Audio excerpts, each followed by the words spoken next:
श्री गणेश, श्री गणेश, श्री गणेश। कहाँ थे तुम?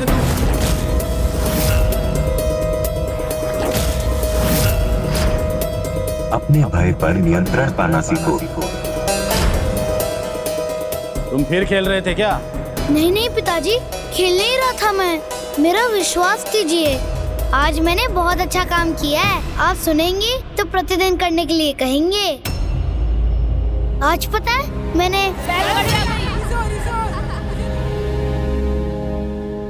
अभी मेरे पास समय नहीं है।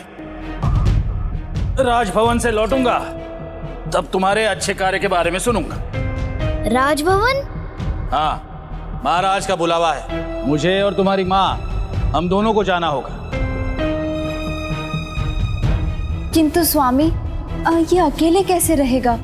बल्लाल को भी साथ ले चलिए ना। नहीं, ये पढ़ाई छोड़कर कहीं नहीं जा सकता। इसकी शिक्षा और व्यापार का एक दिन भी व्यर्थ नहीं होना चाहिए। और इसके भोजन की चिंता मत करो, भोलादास की पत्नी इसे नियमित रूप से भोजन करा देगी। इसलिए पुत्र, ध्यान से सुनो। भोर में तो तुम्हें पढ़ाई पर ध्यान लगाना होगा, किंतु दोपहर में दुकान खोलना अब तुम्हारा कर्तव्य है। स्वामी, ये अकेले कैसे कर पाएगा ये सब? मेरा पुत्र है, इस पर अविश्वास नहीं होना चाहिए इंदुमती। बचपन से इसे व्यापार करना सिखा रहा हूं मैं। और पुत्र, अपने इन्हीं कार्यों के साथ जिस अच्छे कार्य को लेकर तुम इतने प्रसन्न हो, वो कार्य भी प्रतिदिन करते रह सकते हो। तो क्या मुझे आज दुकान खोलने जाना होगा पिताजी? कल से तुम पर बहुत कार्यभार होगा। आज एक दिन का अवकाश ले सकते हो। जो करना चाहते हो वो करो। प्रभु गणेश जी ने आज ही मेरी प्रार्थना सुन ली। अब मैं अपने मित्रों के साथ खेल सकता हूँ।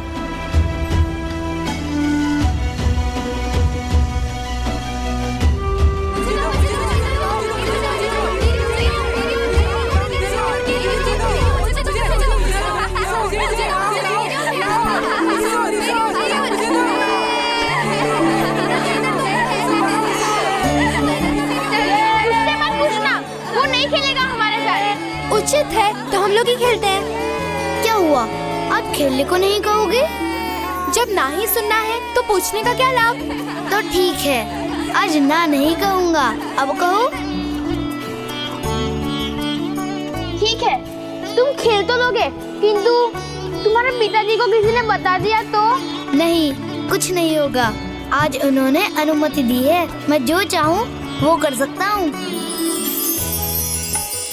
ये तो चमत्कार है, ये तो बहुत बड़ा चमत्कार है। ये तो मेरे गणेश जी का चमत्कार है। गणेश? कौन गणेश? कहाँ मिले ये तुम्हें? अब बताओ, कैसे लग रहे हैं मेरे गणेश जी? जैसे कोई अन्य पत्थर होता है वैसे ही। तुम सबके लिए ये साधारण पत्थर हो सकते हैं, किंतु हृदय से मान लो तो पत्थर में भी भगवान बस जाते हैं। अब यही मेरे गणेश जी हैं। मेरी पुकार सुनते हैं, मेरे मन की बात जान जाते हैं और मेरी इच्छाएं भी पूरी करते हैं। अच्छा जी, क्या तुम्हारे गणेश जी सभी इच्छाएं पूर्ण करते हैं? हाँ, करते हैं ना। जिसमें सबकी भलाई हो वो इच्छाएं। श्रद्धा और भक्ति से मांग कर तो देखो। श्रद्धा और भक्ति वो कैसे की जाती है? बहुत सरल है, मैं सिखा दूंगा। स्वामी, तो क्या बल्लाल ने भक्ति के साथ अपने मित्रों को पूजा की विधि भी सिखाई? पिता ने उसे सांसारिक ज्ञान से बांध रखा था, किंतु जब उसकी भक्ति का बांध टूटा तो उसने वेद उपनिषद भी पढ़े। अपने भगवान श्री गणेश को जाना, उनके मंत्रों से परिचित हुआ और इस ज्ञान को अपने मित्रों में भी बांटा। उन सभी ने मिलकर उस प्रतिमा को आधार बनाकर एक मंदिर की स्थापना की।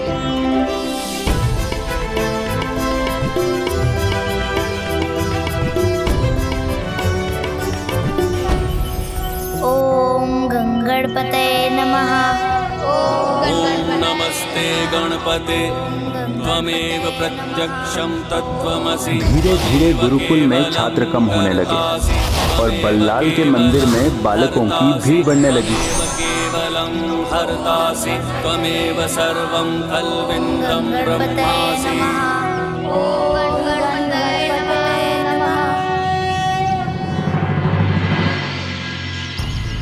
और फिर एक दिन ये अवश्य उस बल्लाल का किया धरा है। जब से उसने गुरुकुल आना छोड़ दिया है, अन्य सभी बालकों ने भी गुरुकुल आना बंद कर दिया है।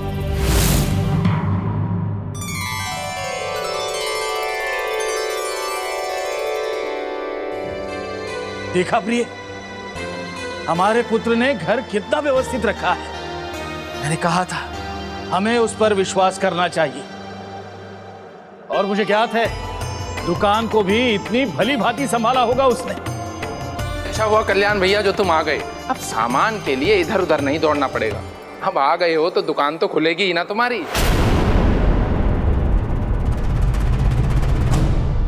क्या क्या कहा तुमने? मेरे पीछे एक दिन भी खुली नहीं मेरी दुकान। बल्लाल, आज तुम्हारी दुकान से भोग के लिए कुछ ले आए क्या? किंतु दोपहर में दुकान खोलना अब तुम्हारा कर्तव्य है। दुकान तो मैं भूल ही गया था। पिताजी का आदेश था उसे खोलते रहना है। अब क्या करूं? क्या हुआ बल्लाल, तुम ऐसे चिंतित क्यों हो गए? तुम नहीं समझोगे मित्र, मुझसे बहुत बड़ी भूल हो गई है। पिताजी ने कहा था कि प्रतिदिन दुकान खोलनी है, लेकिन मैंने तो खोली ही नहीं। मैं तो प्रभु भक्ति में रम गया, दुकान खोलना ही भूल गया मैं। उसने दुकान एक दिन भी नहीं खोली? हाँ कल्याण भाई, किंतु एक बालक से दुकान खोलने की आशा कर भी कैसे सकते हो तुम? कर सकता हूँ, क्योंकि मेरा पुत्र साधारण नहीं असाधारण बालक है। लेकिन ये दोष उससे कैसे हो सकता है? कोई बात नहीं, वो दंड दूंगा। एक ही बार में सदा के लिए सुधर जाए। आने तो दो उसे गुरुकुल से। जो गुरुकुल जाएगा वही तो वहां से यहाँ आएगा। प्रणाम गुरुदेव। आप क्या कह रहे हैं? मुझे कुछ समझ नहीं आ रहा। मैं समझाता हूँ। सर्वप्रथम आपके पुत्र ने गुरुकुल आना बंद कर दिया, फिर उसने धीरे धीरे सभी बालकों को गुरुकुल आने से रोक दिया। पिताजी को ज्ञात होगा तो बहुत क्रोधित होंगे वो। तो क्या हुआ? गणेश जी है ना, तुमने ही अपने ईश्वर प्रभु गणेश पर विश्वास करना सिखाया है। हाँ, तो तुम भी उसी सीख पर चलो। हाँ, किंतु ईश्वर उन्हीं का साथ देते हैं जो सही के साथ हों। और पिताजी का आदेश ना मानकर मैंने अनुचित किया है, मुझसे भूल हुई है। तो बताओ गणेश जी ऐसे में मेरा साथ कैसे देंगे? वो नहीं देंगे मेरा साथ। अच्छा हुआ तुम लौट आए। अब संभालो अपने पुत्र को, हमारे बालकों को भी बिगाड़ रखा है उसने।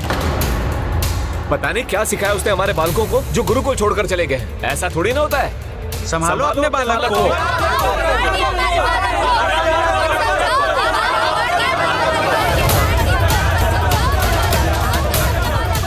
ये सब क्या कह रहे हैं? मेरे विश्वास का ऐसा बुरा परिणाम?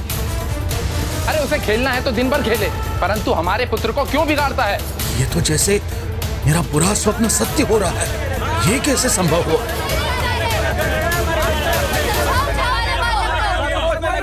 अरे कोई बताएगा मुझे बल्लाल है कहाँ?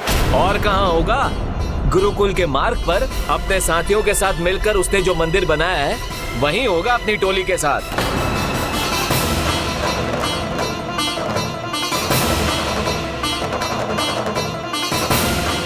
कल्याण भैया, ये क्या करने जा रहे हो? बालक है, भूल हो जाती है, उसे समझा दो, किंतु कठोर दंड ना दो। हट जाओ मेरे मार्ग से।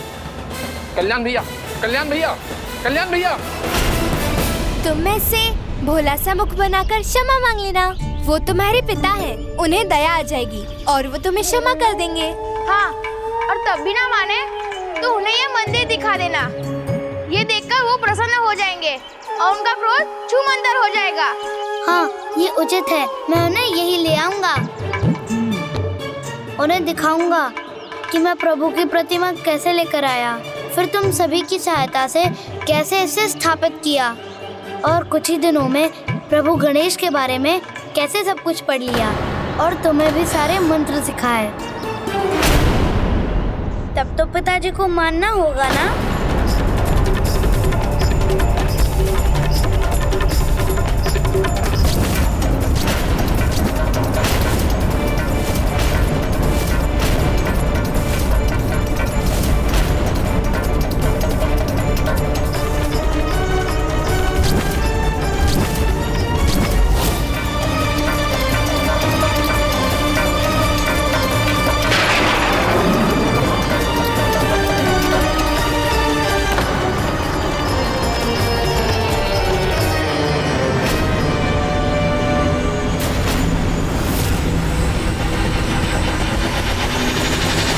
बड़ा गर्व था मुझे अपने पुत्र पर, क्योंकि मैं मानता था वो सबसे होनहार है, समझदार है, बुद्धिमान है।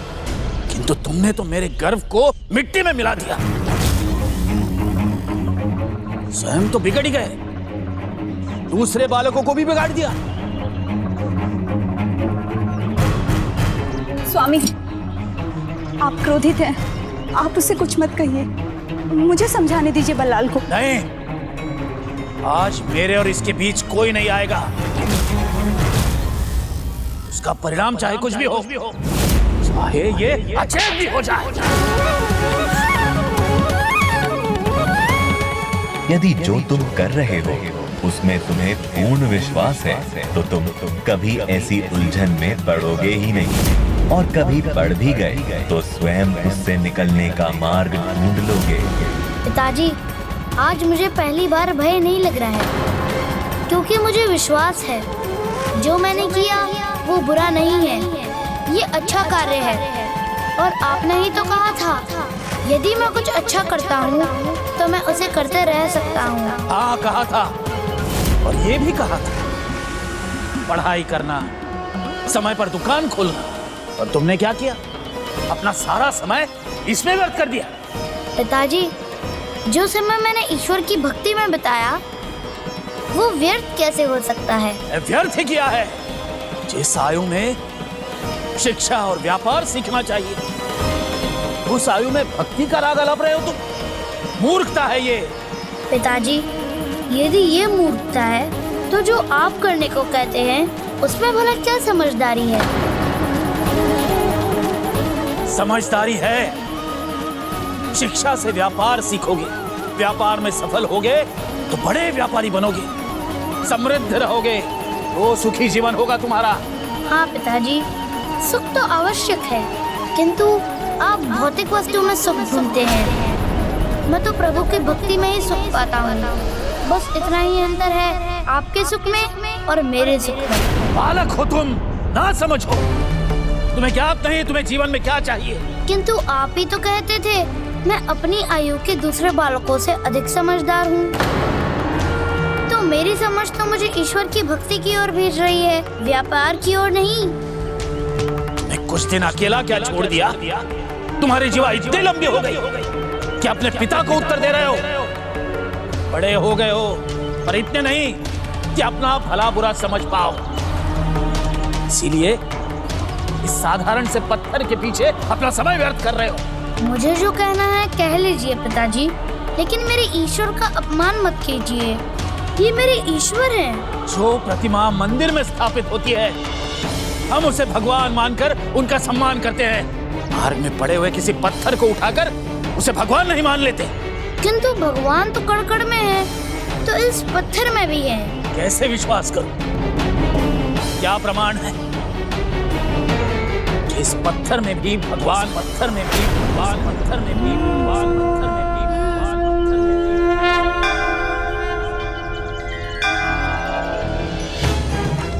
भी। देखना आप, अभी आएंगे मेरे प्रभु। ओम गंगणपतये नमः, ओम गंगणपतये नमः, ओम गंगणपतये नमः।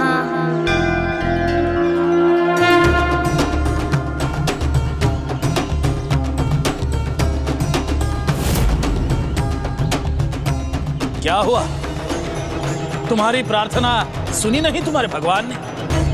चलो ठीक है, मैं तुम्हें 2 और अवसर देता हूं।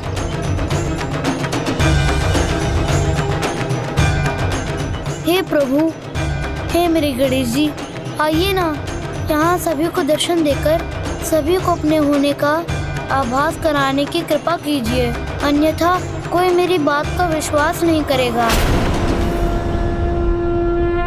ओम गंगणपतये नमः, ओम गंगणपतये नमः, ओम गंगणपतये नमः, ओम गंगणपतये नमः। पुत्र, यदि इस बार भी तुम असफल रहे तो तुम्हारे इस पत्थर को उठाकर मैं दूर फेंक दूंगा। नहीं नहीं पिताजी, ऐसा मत करना। प्रभु, मेरे पिता के हाथों ये पाप ना हो, उसके लिए एक छोटा सा संकेत ही दे दीजिए। इतनी सी कृपा कीजिए प्रभु, इतनी सी कृपा कर दीजिए।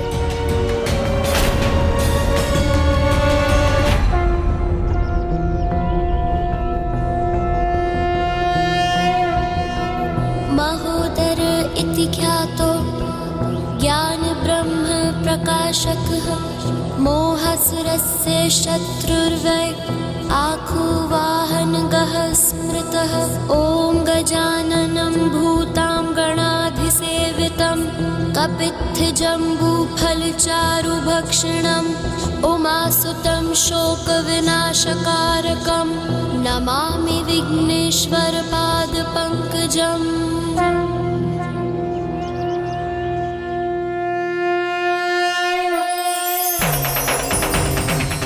कुछ भी कर लो पुत्र, किंतु ये साधारण पत्थर तुम्हें निराश ही करेगा।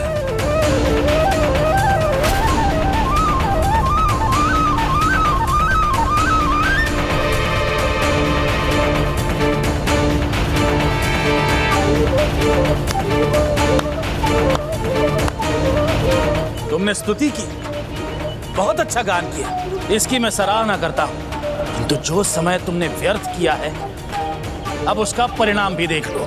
पिताजी, मेरा विश्वास कीजिए, यही मेरे ईश्वर हैं। और ऋषि मुद्गल ने भी कहा था कि प्रभु का दर्शन हमारी इच्छा से नहीं, उनकी इच्छा से होती है। तो ईश्वर अपनी और अपने भक्तों की भी रक्षा करते होंगे। चलो, आज तुम्हारे ईश्वर की शक्ति भी देख लेते हैं।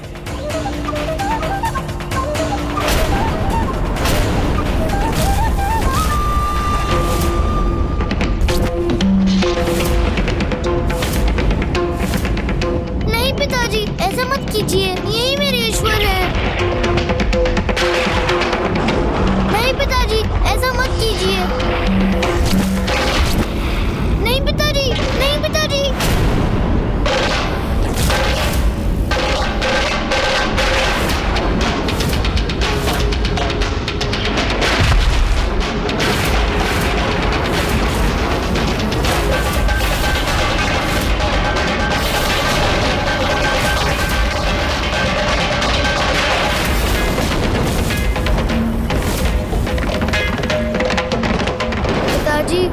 आप चाहते तो मुझे दंड दे देते, किंतु जो आपने मेरे प्रभु के साथ किया है वो अनुचित ही नहीं, पाप है, पाप। मैं प्रभु से प्रार्थना करूंगा कि वो आपको क्षमा कर दे। तुम भी बचोगे नहीं पुत्र, जो भूल तुमने की है वो क्षमा योग्य नहीं, इसका दंड तुम्हें भी अवश्य मिलेगा। स्वामी, स्वामी नहीं, नहीं, मैंने कहा ना, कोई बीच में नहीं आएगा।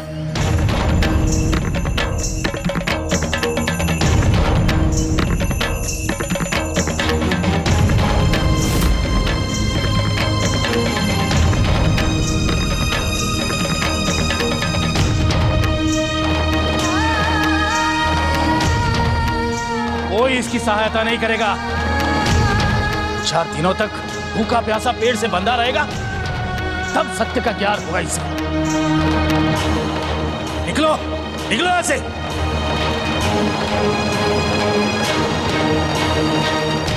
इंदुमती, तुम भी यहां रुक नहीं सकती, चलो।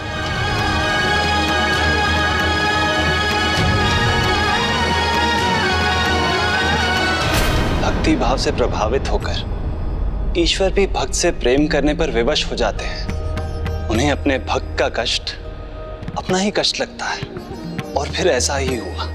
प्रभु महागणाधिपति अपने प्रति निष्ठावान भक्त का कष्ट नहीं देख सके।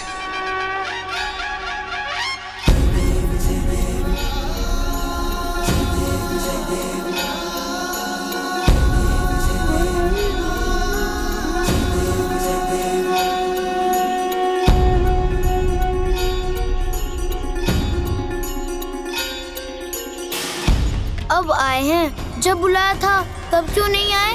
अच्छा, तो तुमने पहचान लिया मुझे? प्रभु, भक्त तो अपने प्रभु को किसी भी रूप में पहचान लेता है। और भगवान अपने भक्त को ऐसी अवस्था में कदापि नहीं छोड़ सकते। आप देखिए ना, मेरी भक्ति तो टूटकर टुकड़ों में बिखर गई। नहीं पुत्र, तुम्हारी भक्ति सुरक्षित है, वो कभी खंडित नहीं हो सकती। ये प्रतिमा अनंत काल तक तुम्हारी अखंड भक्ति के रूप में ऐसे ही अखंड रहेगी। कितना अच्छा होता ना यदि ये चमत्कार आप सब लोगों के सामने दिखाते। भगवान के दर्शन के लिए योग्य होना आवश्यक होता है पुत्र, और ये योग्यता भक्ति और तप से ही प्राप्त होती है। किंतु मैं तो एक छोटा सा बालक ही तो हूँ। मैंने ऐसा क्या किया है प्रभु? जब से तुम गुरुकुल जा रहे हो, तुम मेरी पूजा करते आ रहे हो। हाँ। किसी की सहायता करना भी मेरी पूजा ही है। कीट की सहायता कर तुमने अनजाने में मेरे अर्क गणपति स्वरूप की पूजा की और पुण्य के भागी बने। और जब सभी ज्ञान प्राप्त कर भौतिक सुख की इच्छा रखते हैं, वहाँ तुम भक्ति का ज्ञान बांट रहे हो, इसलिए तुम मेरे दर्शन के भागी बने हो। तो मेरे पिता प्रभु, क्या आप मेरे पुण्य के आधार पर उनके पाप को क्षमा कर देंगे? यदि यही तुम्हारी इच्छा है तो ऐसा ही होगा, किंतु पहले उन्हें अपनी भूल तो समझनी होगी, स्वीकार करनी होगी। कल्याण भैया, मेरी बात सुनो। अपने पुत्र के साथ इतने कठोर ना बनो। रात्रि से वृक्ष से बंधा है, जाओ उसे खोल दो। बालकों को दंड भी दो तो ऐसा जो वो सह सके। सामान के बदले मुद्रा दो और जाओ, ज्ञान मत दो मुझे। ठीक है, जैसी तुम्हारी इच्छा। तो मुझे दाल दे दो, मैं चला।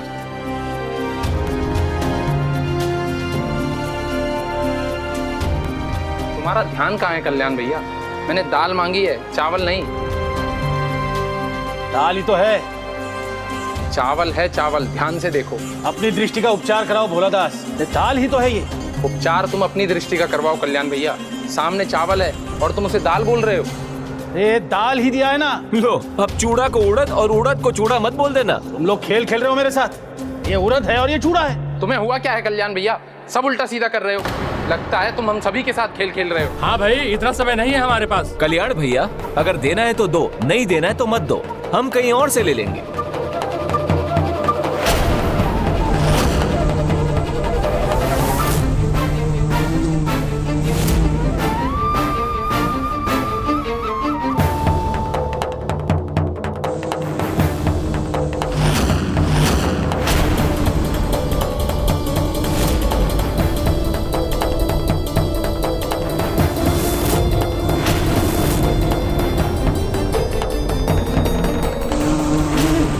क्या हो रहा है? मेरी दुकान में कीट कहां से आ गए? फेंक दूंगा, सब फेंक दूंगा। कल्याण भैया, अरे अरे अरे कल्याण भैया, ये क्या कर रहे हैं आप? इस प्रकार अन्न को क्यों फेंक रहे हैं आप? मूल्यवान।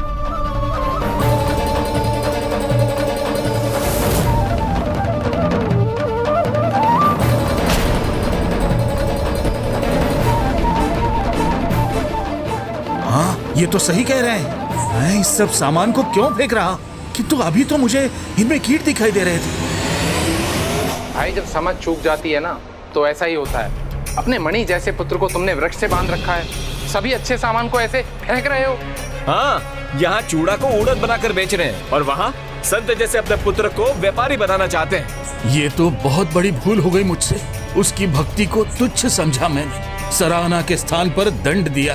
अब तो मैं उससे क्षमा मांगने योग्य भी नहीं।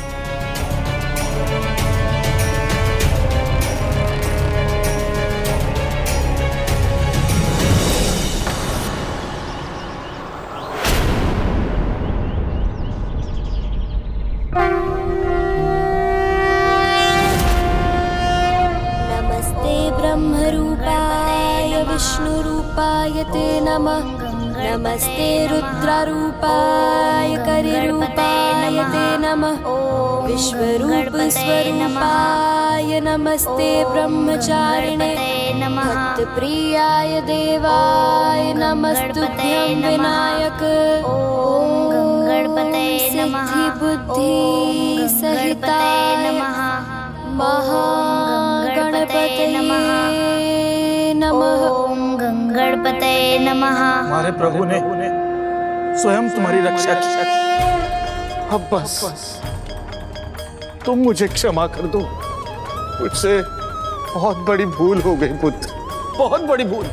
नहीं नहीं पिताजी, मेरे सामने झुककर मुझसे क्षमा मांगकर मुझ पर दोष मत डालिए।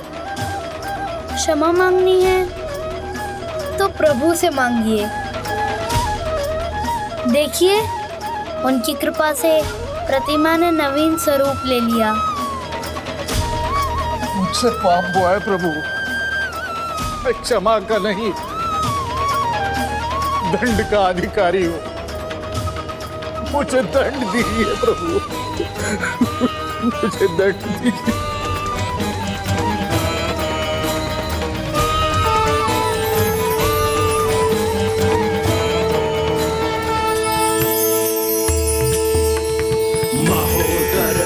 ख्यातो ज्ञान ब्रह्म प्रकाशकः मोहासुरस्य शत्रुर्वै आहुवाहनगः। प्रणाम प्रभु। प्रभु, मैं आपको क्यों नहीं देख पा रहा हूँ? मुझे आपके दर्शन क्यों नहीं हो रहे प्रभु? प्रभु का दर्शन उनकी इच्छा और हमारे कर्मों के परिणाम स्वरूप ही मिलता है पिताजी। तुम्हारा पुत्र उचित कहता है कल्याण। वो अपने अनुसार ही अपना जीवन सार्थक कर सकता है। जिन रुचियों, जिस स्वभाव और जिस पहचान के साथ तुम्हारे पुत्र का जन्म हुआ है, उस पहचान को तुम नहीं बदल सकते। ऐसा प्रयास करना अनुचित भी है और हानिकारक भी। अपने पुत्र को स्वतंत्र रूप से अपने चरित्र और जीवन का निर्माण करने दो कल्याण, तभी कल्याण होगा। पिता का धर्म होता है संतान का उचित लालन पालन कर उसे योग्य बनाना, ना कि अपनी इच्छाओं को उस पर थोपना। प्रभु, एक पिता ही संतान के प्रति भूल कर सकता है, किंतु परम पिता परमेश्वर नहीं। आप केवल बल्लाल के ईश्वर नहीं, हम सब के ईश्वर हैं।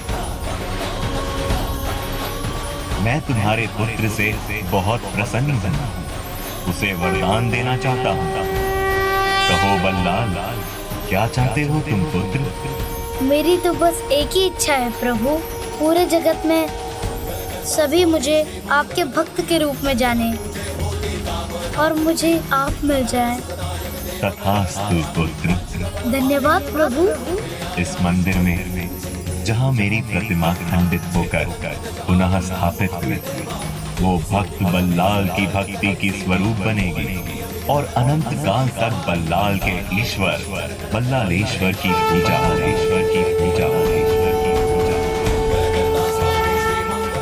प्रभु, आपने अपने नाम से मेरा नाम जोड़ दिया। इससे अधिक मुझे और कुछ नहीं चाहिए। मैं धन्य हो गया प्रभु, मैं धन्य हो गया।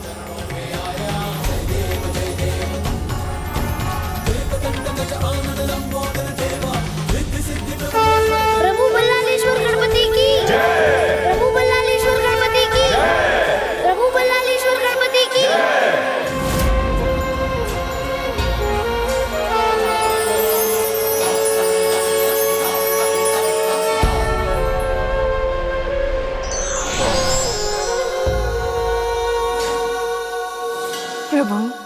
ये तो हमारा परम सौभाग्य है कि हम यहाँ आए और आपके साधारण किंतु दिव्य स्वरूप के दर्शन प्राप्त हुए।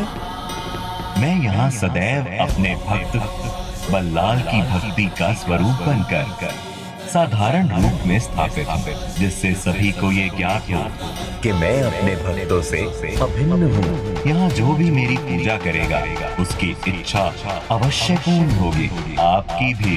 किंतु अभी आपको अगले अष्ट विनायक मंदिर चिंतामणि मंदिर की ओर प्रस्थान करना होगा।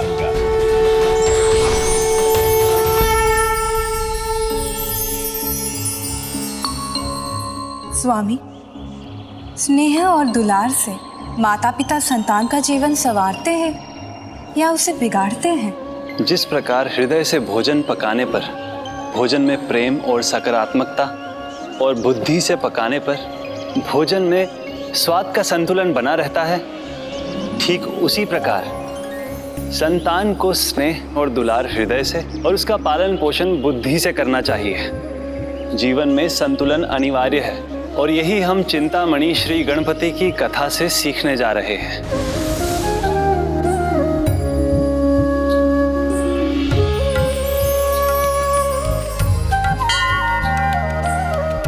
प्रणाम प्रभु चिंतामणि गणपति जी। चिंतामणि अद्भुत है प्रभु का ये नाम, जिसके उच्चारण मात्र से आशा और विश्वास जगाने वाले वरदान का आभास होता है।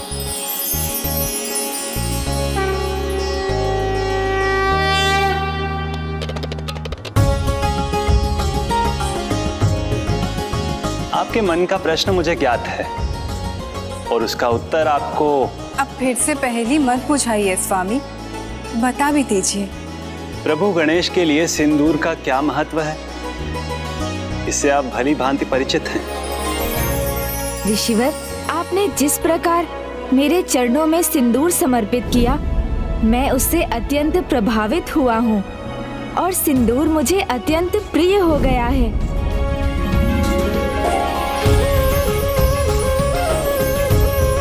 ऋषि कपिल, प्रभु गणेश के महान भक्त सिंदूर के लेप का प्रयोग कर अपने आराध्य को प्रसन्न करने के लिए तत्पर रहते थे। प्रणम्यं शिरसा देव गौरी पुत्रं विनायकं भक्तावासं स्मर नित्यं आयुः कामार्थ सिद्धये प्रथमं वक्रतुंडं च एकदन्तं द्वितीयकं तृतीयं कृष्णं पिंगाक्षं गजवक्त्रं चतुर्थकं लंबोदरं पंचमं च षष्ठं विकटमेव च सप्तमं विघ्नराजेन्द्रं धूम्रवर्ण तथाष्टकं नवमं भालचंद्रं च दशमं तु विनायकम्।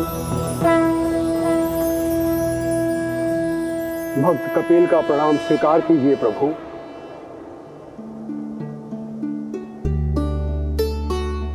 राजन, भगवान श्री गणेश जी की पूजा में अद्भुत शक्ति है। आप दोनों निष्ठा के साथ प्रभु श्री गणेश जी की पूजा कीजिए, आपकी मनोकामना अवश्य पूर्ण होगी। आयुष्मान।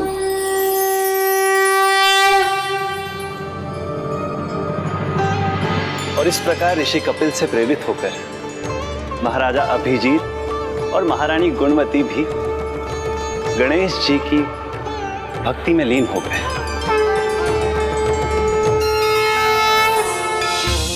विद्याय नमः, महाकालाय नमः, विद्यानिधये नमः, अनामयाय नमः, सर्वज्ञाय नमः, सर्वज्ञाय नमः, ओम शांताय नमः, गजास्याय नमः, चित्तेश्वराय नमः, विगज्वलाय नमः, विश्वमूर्तये नमः, अमेयात्मने नमः। इस प्रकार दोनों पति पत्नी संतान प्राप्ति की मनोकामना के लिए घोर तपस्या में लीन रहे। अवश्य ही प्रभु ने उनकी मनोकामना पूर्ण की होगी।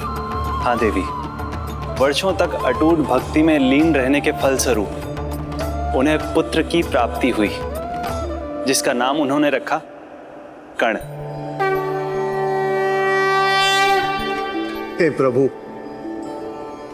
हमारा पुत्र आप ही का आशीर्वाद है, हम इसे आपके चरणों में लेकर आए। प्रतिदिन भोर में वो अपने पुत्र को गणेश जी के आशीर्वाद और उनकी पूजा के लिए लाते रहे।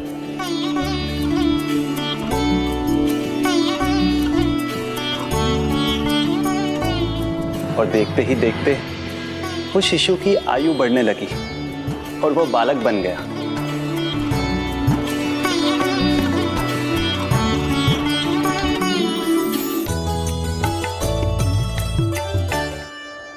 अरे पुत्र कर्ण, हमने मना किया था ना तुम्हें, प्रभु के आशीर्वाद का अपमान नहीं करना चाहिए। मैं एक राजा का पुत्र हूँ, राजकुमार हूँ, मुझे किसी के आशीर्वाद की कोई आवश्यकता नहीं। पुत्र कर्ण, माँ देखो ना, पिताजी मुझे डांट रहे हैं। महाराज, ये तो बालक है, समय आने पर स्वयं समझ जाएगा। किंतु मेरे पुत्र को कोई उलाहना नहीं देगा, कोई डांटेगा नहीं।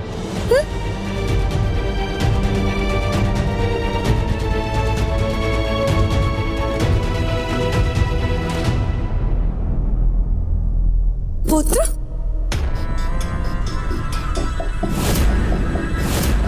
पुत्र प्रभु का भोग था, उन्हें चढ़ा लेती तब खा लेते। उसका क्या लाभ? आप तो प्रतिदिन भोग चढ़ाते हो ना, कभी देखा है आपके प्रभु को भोग खाते हुए? ये तो भक्ति भाव है पुत्र, इसमें किसी भी प्रकार का संशय का कोई स्थान नहीं, ध्यान रखना। पिताजी देखिए ना माँ को, आपकी बातें ये भी मुझे डांट रही हैं। यही सब सुनना था तो मेरा जन्म ही क्यों हुआ? जाने दीजिए महारानी, बालक ही तो है, बड़ा हो जाएगा तो स्वयं समझ जाएगा। पिता कुछ समझाते तो माँ रोक लेती, माँ कुछ समझाती तो पिता, और इसका लाभ उठाना उसे भली भांति आ गया था, इसीलिए वो जो चाहता वही करता था। पुत्र, ऐसे साधु निशानों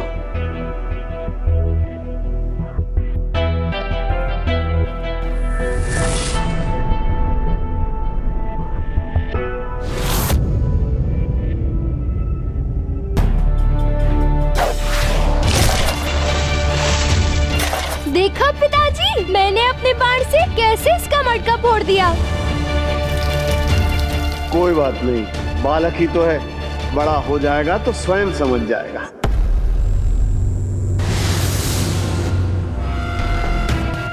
ओहो, अभी आनंद आएगा।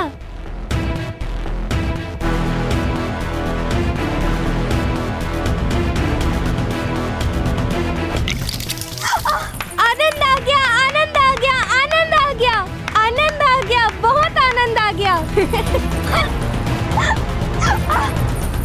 कोई बात नहीं, छोटा है, धीरे धीरे समझ जाएगा। हे, आनंद आ गया, हे, आनंद आ गया, आनंद आ गया।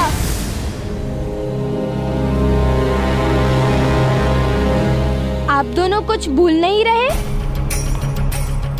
क्या पुत्र, क्या भूल रहे हैं? जो भी आपको प्रिय है सब तो है यहाँ। पिताजी, आप क्या वचन देकर मुझे यहाँ लाए थे? तुम चिंता मत करो पुत्र, मैंने उन्हें समझा दिया है। गुरुवर, मैंने कहा है ना आपसे, मेरे पुत्र पर ना कोई रोक टोक होगी और ना ही कोई उसे किसी प्रकार की उलाहना देगा। यदि कोई समस्या हुई तो उसे कुछ कहने के स्थान पर आप मेरे पास आएंगे। कहा तो है आपने राजन, किंतु आप भूल रहे हैं, ये गुरुकुल है। यहाँ भूल करने पर शिक्षार्थियों को सुधरने के लिए प्रेरित किया जाता है और उसके साथ साथ कभी उन्हें दंड भी दिया जाता है। एक नियम तो मैं पहले ही भंग कर चुका हूँ, राजकुमार को उनकी प्रिय वस्तुओं को साथ लाने की अनुमति देकर। गुरुवर, मैं आपका सम्मान करता हूँ, किंतु मैं आपको स्मरण करा दूं कि नियम प्रजा नहीं राजा बनाते हैं और वो अपने बनाए हुए नियमों को भंग भी कर सकता है। और आप राजा नहीं, इस राज्य की प्रजा हैं, एक साधारण गुरु हैं, इसलिए उचित यही होगा कि आप अपनी मर्यादा में रहें, अन्यथा आपको ये पद भी त्याग करना पड़ सकता है।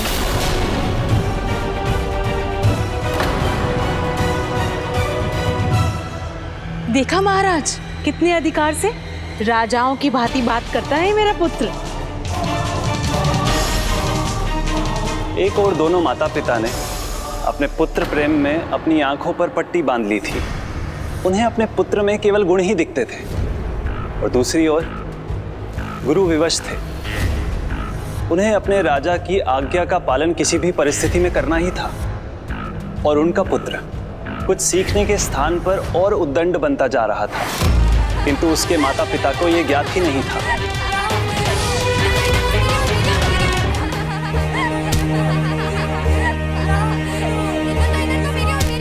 वाह राजकुमार कर्ण, आपने तो गेंद लपक ली। राजकुमार, आप कहाँ जा रहे हैं? हमारी गेंद तो दे दीजिए। मैंने पकड़ी तो मेरी हो गई।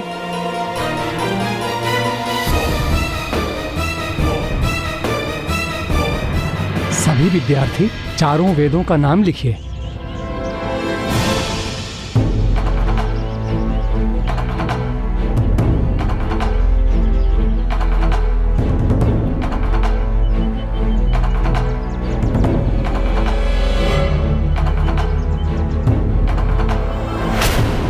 राजकुमार, ये मेरी है, मैंने इस पर लिखा है। मैंने छीनी तो मेरी हो गई।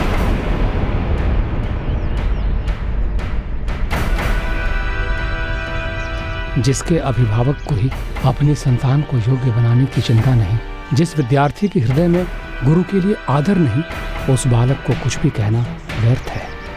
अति उत्तम राजकुमार कर्ण।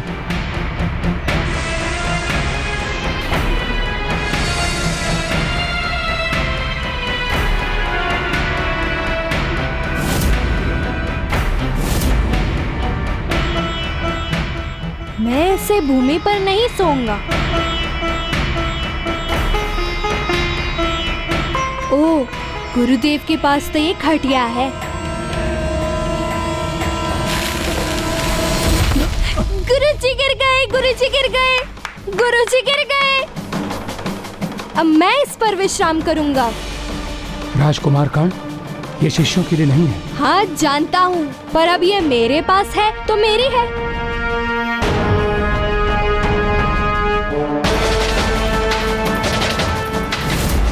जिस प्रकार शुक्ल पक्ष का चंद्र बढ़ता है, उसी प्रकार कर्ण भी बड़ा होता गया।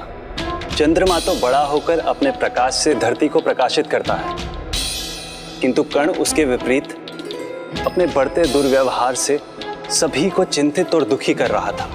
ऋषि कपिल तक जब इसकी सूचना पहुंची तो वो बहुत चिंतित हुए, किंतु उनकी पूजा में इतनी शक्ति थी कि उनकी चिंता हरने स्वयं प्रभु चिंतामणि आ गए।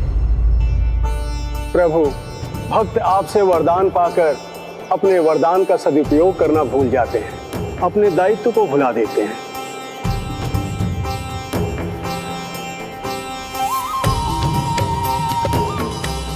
प्रभु, महाराज अभिजीत और महारानी गुणवती ने आपके आशीर्वाद से पुत्र को तो प्राप्त कर लिया, परंतु अपनी संतान को संस्कार सिखाना भूल गए।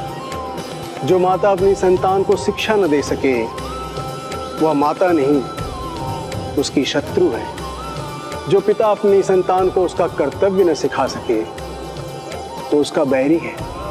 प्रभु, कर्ण इतना बिगड़ चुका है कि सभी मुझसे हस्तक्षेप करने का अनुरोध कर रहे हैं।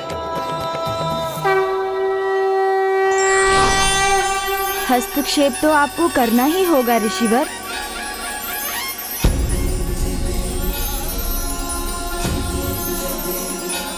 प्रभु, राम प्रभु, कितने अच्छे समय पर आपका आगमन हुआ प्रभु। मैं आपके भोग के लिए थाल तैयार ही कर रहा था। तो विलंब किस बात का, भोग करवा दीजिए ऋषिवर। अवश्य प्रभु, अवश्य। यह तो मेरा परम सौभाग्य है।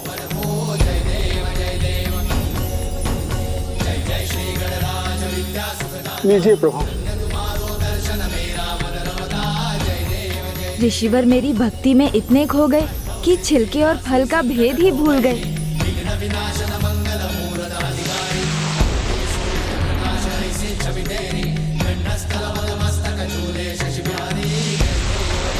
आपके लिए और है प्रभु, आपके लिए और है।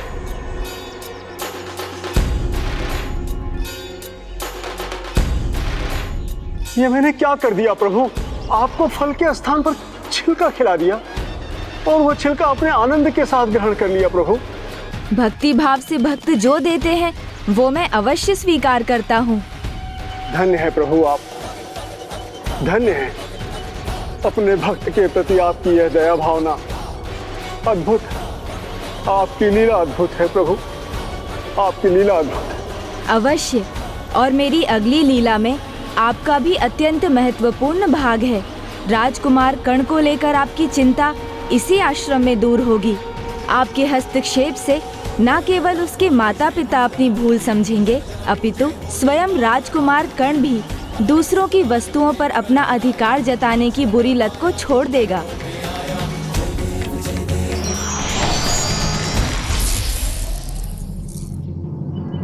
महाराज, मैं पूजा करने गया था महाराज, तभी आपके पुत्र राजकुमार कर्ण वहां पहुंच गए। मंदिर में भोग चढ़ावा जो भी था उसे ले गए, अपने मित्रों में बांट दिया महाराज।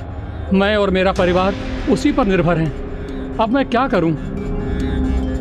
महाराज, मेरे हर फल को राजकुमार कर्ण ने झूठा कर दिया है। अब उन्हें कौन खरीदेगा महाराज? और अब मेरे परिवार वालों को मैं क्या खिलाऊंगा महाराज? महाराज, इतने श्रम के साथ मैंने मटके बनाए थे, किंतु आपके पुत्र राजकुमार कर्ण ने अपने मित्रों के साथ उन्हें अपने अभ्यास के लिए प्रयोग में ले लिया। उन पर लक्ष्य लगाकर मेरे सारे मटके फोड़ दिए। महाराज, आपका पुत्र राजकुमार कर्ण अपनी टोली के साथ मेरे दुकान पर आए और जितने भी समूल्य आभूषण उन्हें पसंद आए सब के सब बिना उनका मूल्य चुकाए ले गए। अब आप ही बताइए, इस राज्य में व्यापार कैसे कर सकते हैं? नहीं, ऐसा नहीं हो सकता।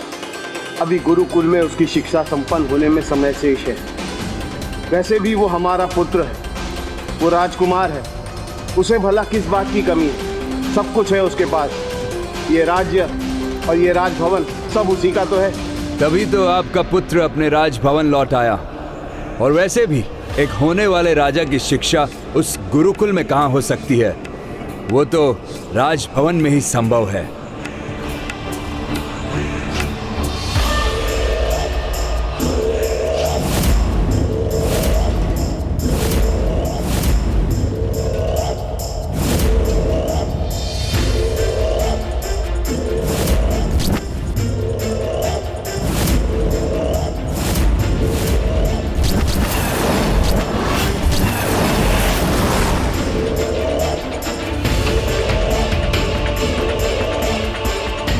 ये सब मेरे मित्र हैं पिताजी, इन्हें भी गुरुकुल नहीं भाया तो हम सब एक साथ यहाँ पर आ गए।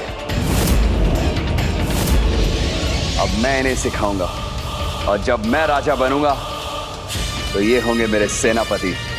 नहीं पुत्र, ना वो उचित है जो तुमने किया और ना वो जो तुम करने की सोच रहे हो। तो क्या ये उचित है? आपका पुत्र राजकुमार कर्ण ये राजसी सुख त्याग कर भूमि पर सोए, साधारण वस्त्र पहने। माँ, अब अनुमान भी नहीं लगा सकती कि हम सब कितने कष्ट में रह रहे थे। तुम चिंता मत करो पुत्र, अब हम तुम्हें कोई कष्ट नहीं होने देंगे। तुम्हारी शिक्षा की व्यवस्था इसी राज्य भवन में कर देंगे। महाराज, आप केवल पुत्र के ही नहीं, थोड़ी चिंता आपकी प्रजा की भी कीजिए। देखिए, सत्य आपके सामने है। पुत्र, राजकुमार हो तुम, राज्य के युवराज हो, मेरे उत्तराधिकारी हो, तुमसे ये आशा नहीं की थी। ये प्रजा, ये राज्य सब तुम्हारे ही तो है, और फिर तुम्हें किसी से कुछ छीनना शोभा नहीं देता। तो पिताजी, जो मेरा है उससे छीनना क्या? बचपन से लेकर आज तक इस राज्य भवन में जो मुझे अच्छा लगा वो मैंने ले लिया।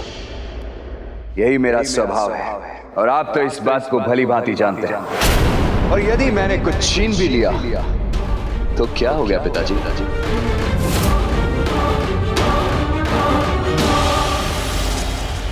आप लोगों की जो भी हानि हुई है उसका मूल्य मैं चुकाऊंगा। मंत्रीवर, इन्हें उचित स्वर्ण मुद्राएं दी जाए। जी महाराज। महाराज, यदि इतना ही होता तो हम सह लेते, हम यहाँ आते भी नहीं। किंतु ये और इनके मित्र मर्यादा की सभी सीमाएं लांघ चुके हैं। हमारे राज्य में स्त्रियों का अपमान ये कैसे सहे? महाराज, जो वस्तुओं की हमारी क्षति हुई है उनकी तो आप भरपाई कर देंगे, किंतु इन बस, राजधर्म के विपरीत आचरण है तुम्हारा। अपनी ही प्रजा के साथ दुर्व्यवहार करने के बाद यहाँ लौटने का दुस्साहस कैसे किया तुमने? शांत पिताजी, शांत। आपकी आयु में इतना क्रोध नहीं करते। कहीं उच्च रक्तचाप से मस्तक की कोई धमनी फट गई तो आपके प्राण चले जाएंगे। पिताजी को शांत किया तो आप तमतमा उठी। ये हो क्या गया है आप दोनों को? इतना कैसे बदल गए आप दोनों? हमें तो लगा तुम बदल रहे हो, अपने कर्तव्यों को समझ रहे हो, किंतु तुम्हें जिस प्रजा की रक्षा करना चाहिए तुम उन्हीं पर अत्याचार कर रहे हो। तो क्या हो गया? बचपन से लेकर आज तक जो चाहा वो छीनता ही तो रहा हूं मैं। तब तो आपने कभी कुछ नहीं बोला। आज ऐसे अचानक आप दोनों को क्या हो गया जो इतना क्रोधित हो रहे हैं आप? हाँ,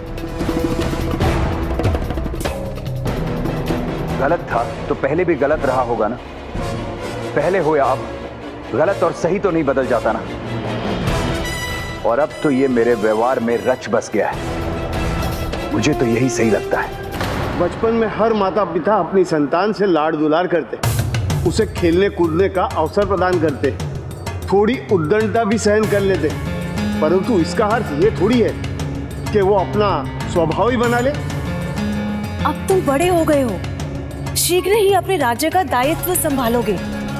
ये तो तुम्हें सीखना ही होगा कि राजा का धर्म अपनी प्रजा को देना होता है, ना कि उससे छीनना। इसलिए पुत्र, केवल स्वार्थी न बने रहकर कुछ परोपकार भी सीखो। अपने सुख के आगे अपनी प्रजा का सुख देखना सीखो। उसे लेने के स्थान पर कुछ देना सीखो। आपने उचित कहा पिताजी। लेन देन के इस फेर में मुझे कुछ देना सीखना चाहिए पिताजी। और देने का पहला पाठ तो आप ही मुझे सिखाएंगे ना। तो एक कार्य कीजिए, दे दीजिए अपने पुत्र को सिंहासन।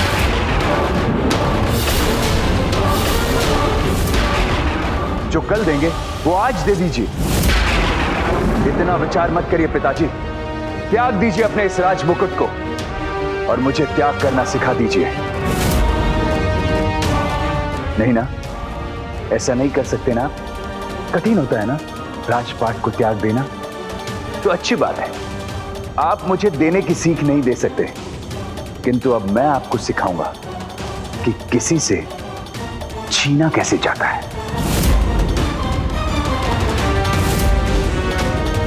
ये उद्दंडता कदापि मत करना पुत्र। माता पिता का अपमान करना पाप होता है पुत्र। ये पाप मत करना। कहीं तुम्हारे बुरे कर्मों के कारण तुम्हें ईश्वर से माफी ना मांगनी पड़ जाए पुत्र। सुन लीजिए मां, आपका पुत्र कर्ण सबल समर्थ है और जिस दिन कर्ण को किसी ईश्वर की आवश्यकता होगी वो दिन उसके जीवन का अंतिम दिन होगा। कर्ण जो चाहता है वो छीन कर ले ही लेता है।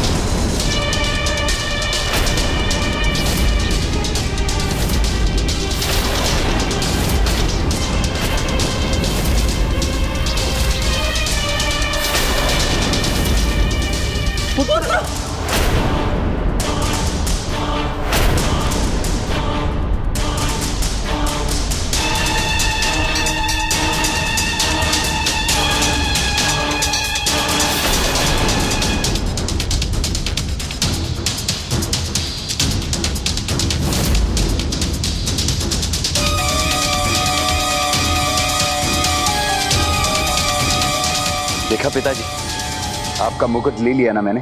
अच्छा हुआ जो आपने स्वयं नहीं दिया, क्योंकि छीन कर लेने का आनंद ही कुछ और होता है। आप बैठे क्यों? अपने राजा के लिए सिंहासन तो छोड़िए, आपका राजा खड़ा है और आप बैठे हैं। ये शोभा देता है क्या पिताजी? मुझे यहां से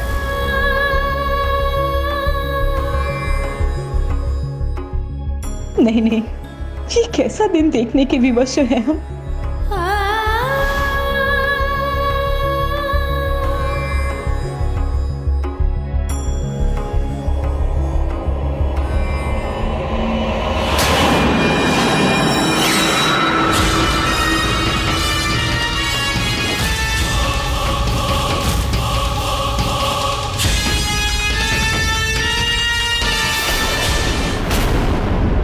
हे प्रभु, हे गणेश जी, ऐसा पुत्र नहीं मांगा था हमने जो अपनी माँ के सामने ही नहीं, भरी सभा में अपने पिता का अपमान करे। ऐसे पुत्र के लिए तपस्या नहीं की थी हमने। दोष प्रभु का नहीं, दोष हमारे वरदान का नहीं, दोष तो हमारा है। हमने ऐसा पुत्र नहीं मांगा था और न ही प्रभु ने हमें ऐसा पुत्र दिया। हमने जिस प्रकार इसे बड़ा किया, इसका पालन पोषण किया, इसकी गलतियों को इसके बचपन का खेल समझा, ये तो उसी का परिणाम है।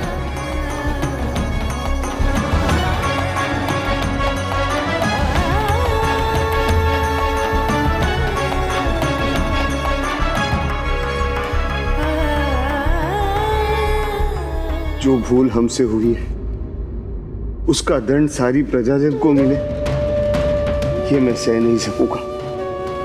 हे प्रभु गणेश जी, हमें क्षमा कर दीजिए और हमें कोई मार्ग सुझाइए।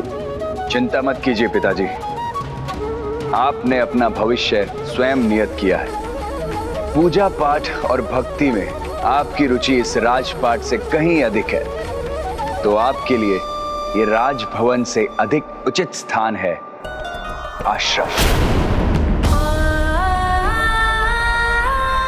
अब जिस आश्रम में कहेंगे मैं आपको वहां पहुंचा दूंगा। वैसे भी इस राजभवन का सुख आपने बहुत भोग लिया, अब आपका समय आश्रम में साधारण जीवन जीने का है।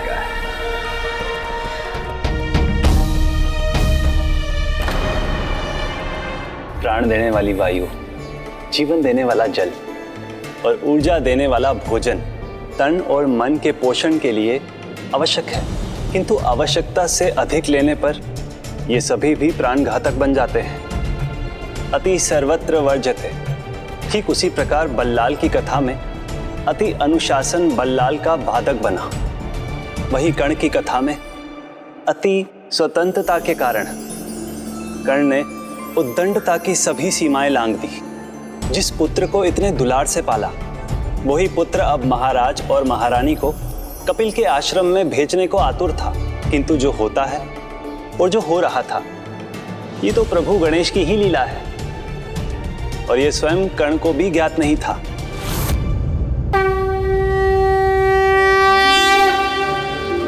अब वह समय आ गया है प्रभु। महाराज अपनी महारानी के साथ आश्रम में आ रहे हैं। आइए हम उनका स्वागत करें।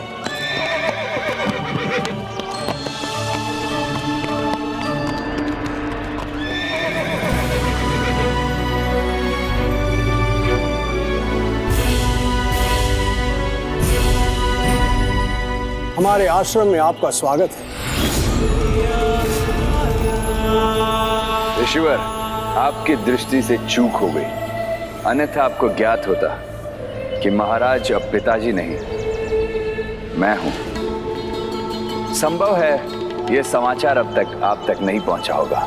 समाचार सर्वत्र पहुंच जाता है, पराक्रम का भी और दुष्कर्म का भी। मैं यहाँ पर आपके उपदेश सुनने नहीं आया हूं। जो मेरा है उसे प्राप्त करना दुष्कर्म नहीं, पराक्रम है। किंतु मेरा पराक्रम मेरे माता पिता नहीं सह सकेंगे, इसलिए उनके लिए यही उचित होगा कि वो अपनी अशांति को यहाँ पर आपके आश्रम में रहकर शांत करें। आप तनिक भी चिंता न करें। महाराज और उनके परिवार के लिए मैं जो भी सहायता कर सकता हूँ मैं अवश्य करूंगा। आप सबका स्वागत है। उचित है, तो मैं चलता हूँ ऋषिवर। रुकिए राजन, आप लंबी यात्रा करके आए हैं। आप हमारे आश्रम में विश्राम कर हमें आपकी सेवा का अवसर प्रदान कीजिए।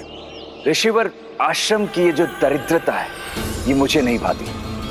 आप भला क्या स्वागत करेंगे मुझ जैसे समृद्ध राजा का? राजन, ऋषि की भक्ति राजा की समृद्धि से कम नहीं होती। हम तो स्वयं ईश्वर का स्वागत करते हैं, आपका भी यथोचित स्वागत करेंगे। अच्छा, क्या है आपके पास जिससे आप मेरा स्वागत करेंगे? ईश्वर की कृपा से ईश्वर का दिया सब कुछ है। उचित है, किंतु मैं अकेला नहीं हूं, मेरे साथ मेरे लोग हैं और सभी भूखे हैं। उन सभी के लिए भी आपको भोजन की व्यवस्था करनी है, किंतु स्मरण रहे भोजन पर्याप्त होना चाहिए, कोई भूखा ना रहे ऋषिवर। पुत्र, अनुचित मांग है ये तुम्हारी।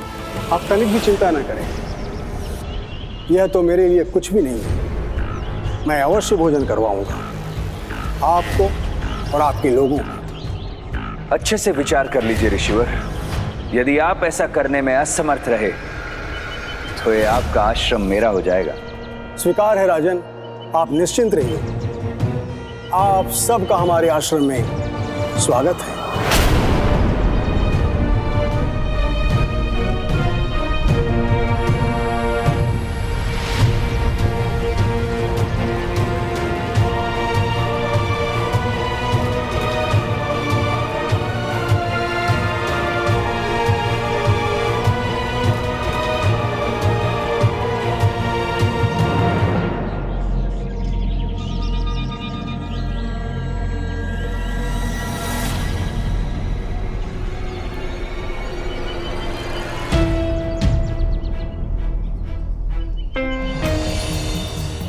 मुझे और मेरी सेना को भोजन कराने का वचन तो दिया इस दरिद्र ऋषि ने, परंतु इसके लिए पर्याप्त व्यवस्था कैसे करेंगे?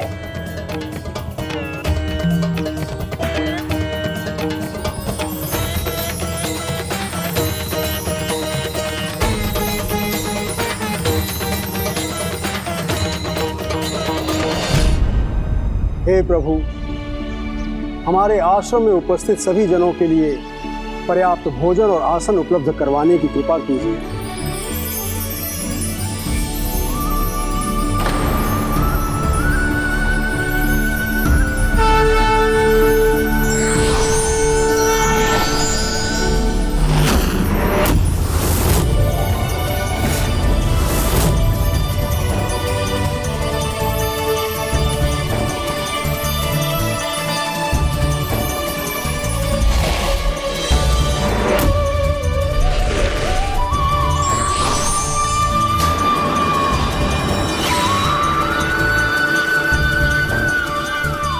राजन, आप सब भोजन ग्रहण कीजिए।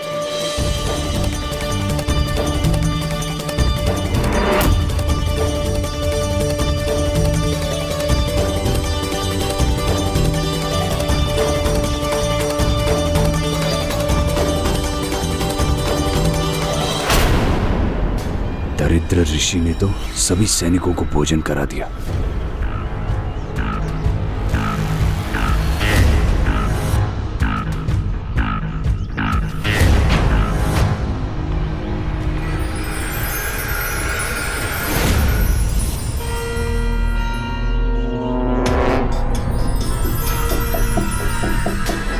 इनके हाथों में जो चमक उभरी थी उसके बारे में मुझे पूछना चाहिए। ऋषिवर, जिस आश्रम में अभाव ही अभाव दिखाई दे रहा है, वहां पर आपने इतना कुछ कैसे जुटा लिया? बड़े आश्चर्य की बात है। ये सब चमत्कार कैसे किया आपने? बताइए, ऐसा क्या है आपके पास? हमारे पास प्रभु का आशीर्वाद है जो हमें सबल और समर्थ बनाता है। बालक नहीं हूं मैं ऋषिवर, जिसे आप कुछ भी कह के बहला देंगे। बताइए, क्या था आपके हाथ में जिससे आपने इतना सब कुछ संभव किया? प्रभु के आशीर्वाद के रूप में यह है हमारे पास। यह चिंतामणि है जो प्रसन्न होकर मुझे देवराज इंद्र ने दी थी। बस यही हमारी सभी आवश्यकताओं को पूर्ण कर देती है। जो निर्धन को धनवान बना दे, दरिद्र को समृद्ध बना दे, भूखे को भोजन दे दे, ऐसी चमत्कारी मणि का आपके पास होने का कोई औचित्य नहीं है। इस मणि को किसी ऋषि के पास नहीं, मेरे जैसे राजा के पास होना चाहिए। ऋषिवर, हमारे लालन पालन के कारण हमसे जो त्रुटि हुई, उसी के कारण ये किसी से कुछ भी प्राप्त कर लेना अपना अधिकार समझने लगा है। किंतु ऐसा पाप कर इसका भला नहीं होगा। इसे ये मणि मत लेने दीजिए। राजन, विद्या विनम्रता सिखाती है और विनम्रता हमें योग्य बनाती है। मूल्यवान वस्तु वही धारण करता है जो उसके योग्य होता है। राजा कर्ण इस मणि के योग्य हैं या नहीं, यह तो प्रभु ही आभास करवाएंगे। राजा कर्ण को वही प्राप्त होगा जिसके ये योग्य हैं। इस मणि का स्थान मेरी मुट्ठी में है और ये वहीं रहेगी ऋषिवर।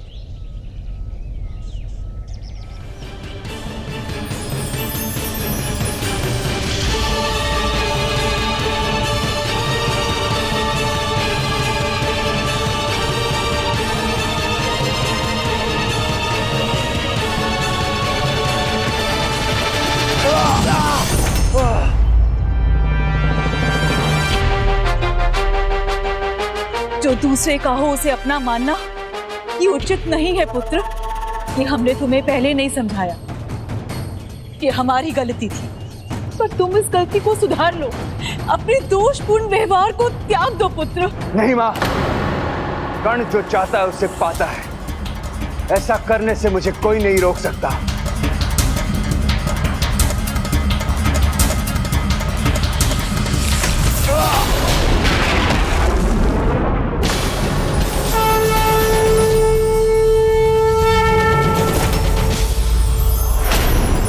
पुत्र, जिसका जो स्थान है उसे वहीं रहना चाहिए। दिव्य मणि प्रभु के चरणों में ही शोभा देती है, उसे वहीं रहने दो। सही कहा आपने, जिसका जो उचित स्थान है उसे वहीं रहना चाहिए और इस मणि का उचित स्थान मेरे पास है, इसलिए ये मणि तो मेरी होकर ही रहेगी। मैंने कहा था ना, ये मणि जिसके चरणों में है वही निर्धारित करेंगे कि इसे कहाँ होना चाहिए। राजा कर्ण को आज वही मिलेगा जिसके वो योग्य है। और मैंने भी कहा था मैं इसे पाकर ही रहूंगा।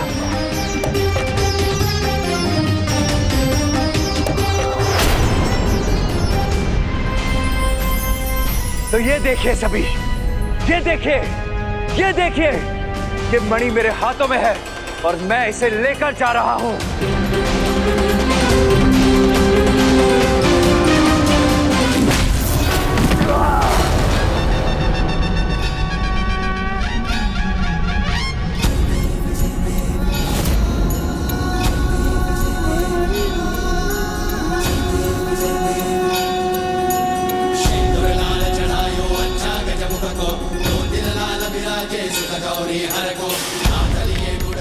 अभी भी समय है पुत्र।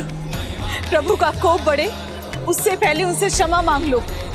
और जिस दिन कर्ण को किसी ईश्वर की आवश्यकता होगी, वो दिन उसके जीवन का अंतिम दिन होगा।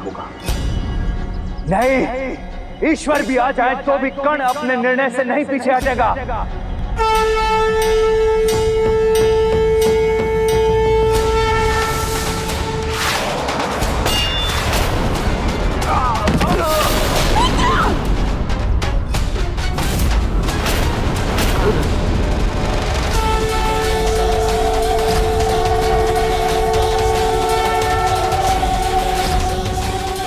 दया कीजिए प्रभु, मुझ पर दया कीजिए।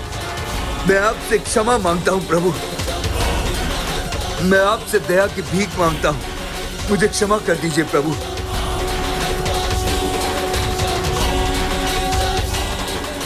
ये क्या, मैंने ईश्वर से कुछ मांग लिया, उनकी कृपा की आवश्यकता पड़ी मुझे, तो अब ये मेरा अंतिम दिन ही है।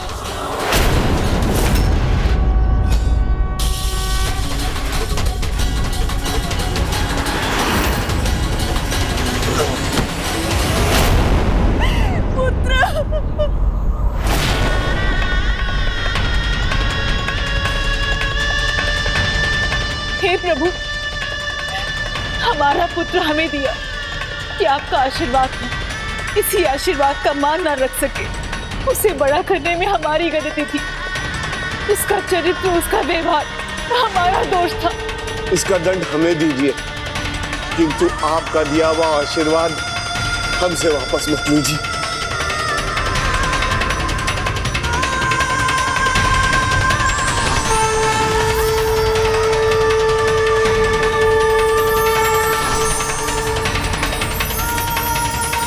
प्रभु, हम दंड के लिए प्रस्तुत हैं, हमें दंड दीजिए, पर हमारे पुत्र कर्ण को प्राण दान दे दीजिए प्रभु।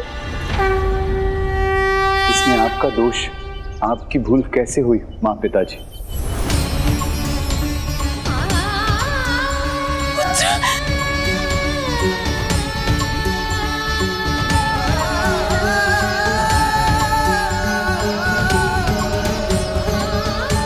सारा दोष मेरा है, एक नहीं अनेकों भूल हुई है मुझसे। माता पिता के आदर का और प्यार का अनुचित लाभ उठाया, जिन्होंने मुझे बोलना सिखाया, उनसे ही ऊंचे स्वर में बात की, जिन्होंने मुझे चलना सिखाया, उन्हें राजभवन से बाहर आश्रम का रास्ता दिखाया। इतना ही नहीं, अपने गुरु का अनादर किया, अपने ही राज्य की प्रजा पर अत्याचार किया, और फिर भी आप दोनों मेरे लिए क्षमा मांग रहे थे।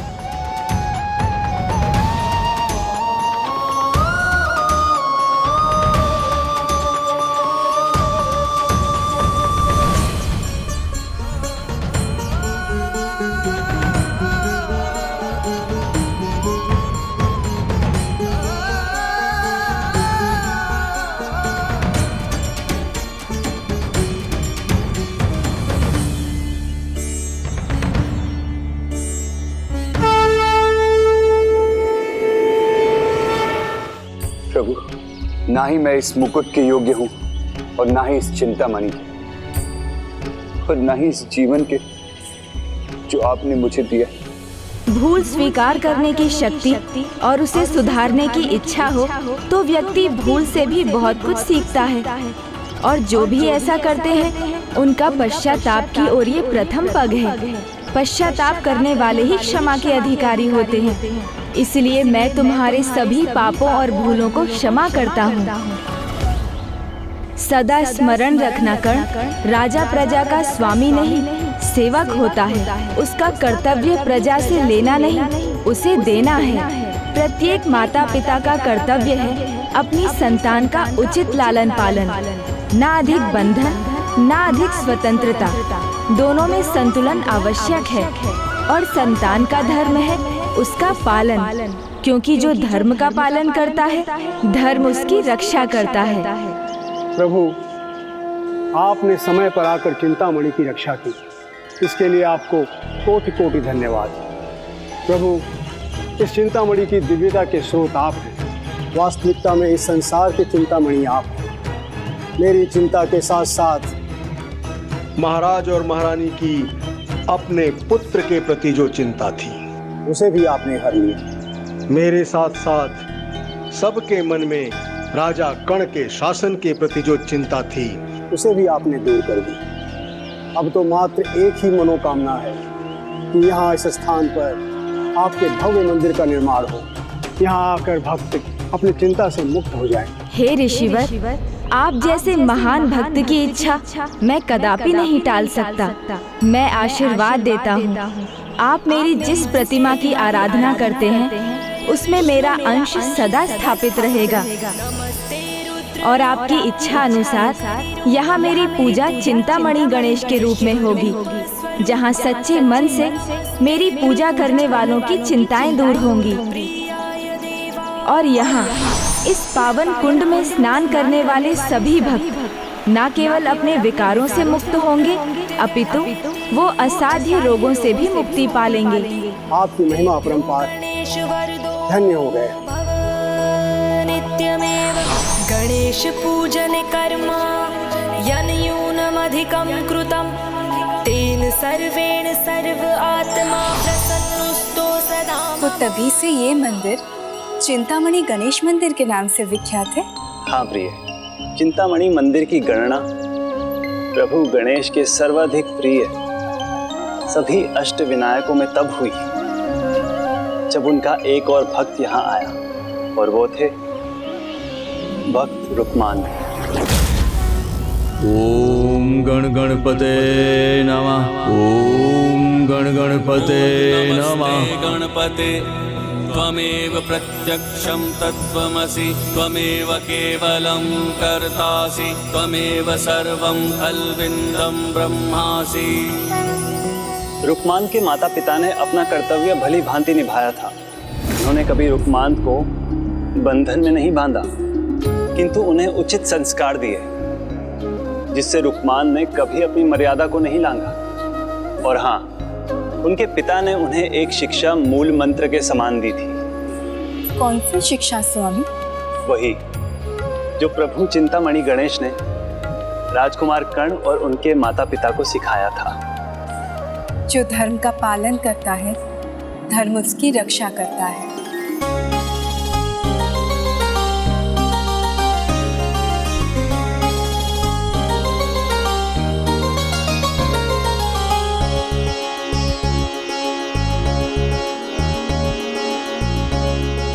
प्रणाम पिताश्री।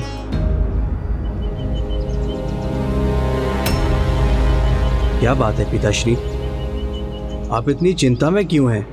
मैंने बुरा स्वप्न देखा पुत्र। मेरे विचार से तुम्हें आखेट पर नहीं जाना चाहिए। आपका आदेश होगा तो मैं कदापि नहीं जाऊंगा पिताश्री। किंतु पिताश्री, ये आप ही ने सिखाया है, जो धर्म का पालन करते हैं धर्म उनकी रक्षा करता है। उन्हें किसी भी बात का भय करने की आवश्यकता नहीं होती। मेरे पुत्र, मुझे तुम पर गर्व है। तुमने मेरी ही दी हुई शिक्षा से मेरा ही भय दूर कर दिया। मैं तुम्हें नहीं रोकूंगा पुत्र। वैसे भी तुम्हें उस दुष्ट पशु को नियंत्रण में लाना है, जिसने सभी ग्रामवासियों को प्रताड़ित और आतंकित कर रखा है। आप चिंता मत कीजिए पिताश्री, मैं सुरक्षित लौट कर आऊंगा। पिता की सीख और आशीर्वाद के बाद रुक्मांद आखेट पर गए, किंतु पिता के मन की आशंका सही भी प्रमाणित हुई।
अब और आगे जाने की आवश्यकता नहीं है। अब वो दुष्ट गांव की ओर कदापि नहीं लौटेगा। कितनी थकान हो गई है और प्यास भी लग रही है।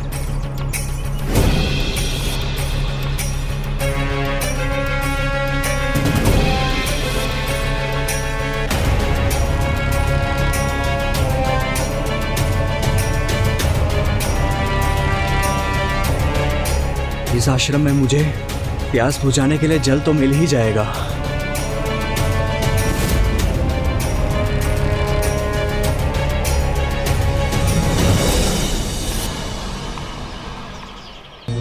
कोई है इस आश्रम में? मुझे थोड़ा जल मिल सकता है?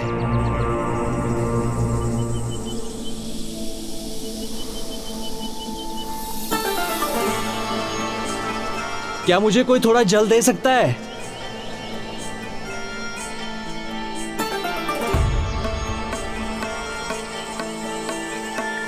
यदि कोई है तो बाहर आने की कृपा कीजिए।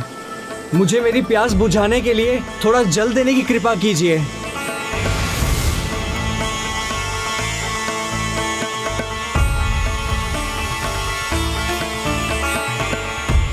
संभव है यहाँ कोई नहीं है।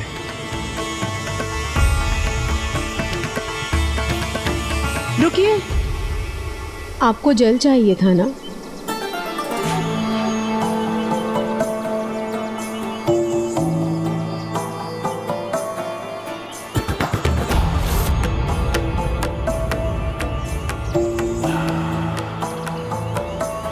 ये लीजिए। किंतु जल लेने से पूर्व अपना परिचय तो दीजिए। हे साध्वी, मैं युवराज रुक्मांद इस वन में आखेट करने आया था। एक नरभक्षी सिंह का पीछा करते करते थक गया और मार्ग भी भटक गया। मुझे प्यास भी लगी थी और इस आश्रम को देखा तो लगा यहाँ मुझे जल मिल जाएगा। आप चिंता मत कीजिए, आप यहाँ से प्यासे नहीं लौटेंगे। हे साध्वी, मेरा परिचय तो आपको मिल गया, अपना परिचय देने की कृपा करें।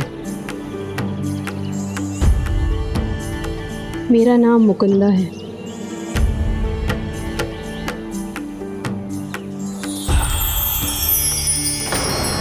आप ऋषि वाचक नीति के आश्रम में हैं और मैं उनकी पत्नी हूँ। हे देवी, ऋषिवाचक नीति के दर्शन का सौभाग्य प्राप्त हो सकता है मुझे? कहाँ है वो? ऋषिवर तो यात्रा में गए हैं और उन्हें लौटने में कई माह भी लग सकते हैं, इसलिए उनसे भेंट करने की आपकी आस तो मैं पूर्ण नहीं कर सकती, किंतु जो आस लेकर आप यहाँ आए थे वो मैं अवश्य पूर्ण कर सकती हूँ।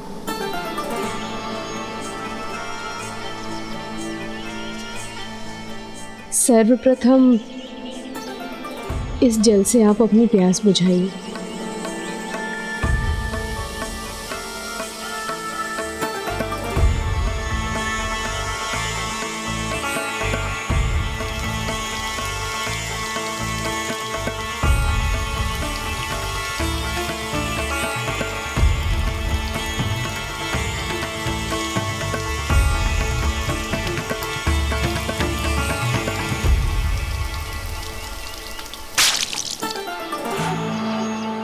आपको जल मिला, आपकी इच्छा तृप्त हुई, किंतु इच्छाओं के जाल में तो मैं भी घिरी हुई हूँ। पता नहीं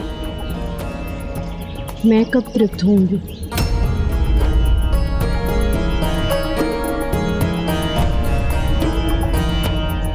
देवी, मैं तो बस जल पाने आया था, वो मुझे मिल गया। उसके लिए आपका बहुत बहुत धन्यवाद। आप मुझे अनुमति दीजिए। मैंने आपकी सहायता की, तो क्या आप मेरी सहायता नहीं करेंगे? मुझे ऐसे छोड़कर चले जाएंगे?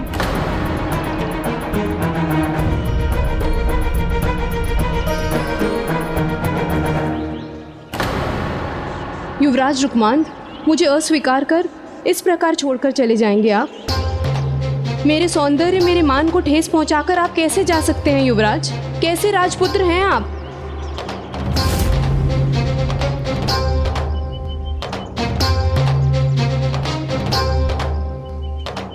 ऐसा राजपुत्र जिसे धर्म का पालन करना भली भांति आता है। मेरा चरित्र, मेरे विचार चंद्रमा के धवल प्रकाश के समान स्वच्छ है, कलंकहीन है। ओह, तो आप अपने आप को, अपने विचारों और अपने चरित्र को श्वेत प्रकाश के समान पावन मानते हैं। उचित है फिर, चरित्र भले ही श्वेत रहे, किंतु तन अवश्य ही कलंकित होगा। मैं आपको श्राप देती हूँ कि यदि आप मेरी इच्छा पूर्ण किए बिना यहाँ से चले गए तो आप एक श्वेत चर्म रोग के रोगी बनेंगे।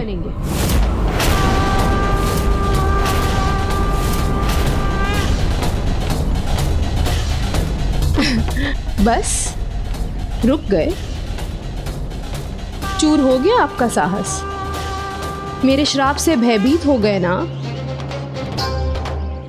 नहीं देवी, मुझे लेश मात्र भी भय नहीं, क्योंकि बचपन से ही पिताश्री ने मुझे एक बात सिखाई है, जो धर्म का पालन करते हैं धर्म उनकी रक्षा करता है।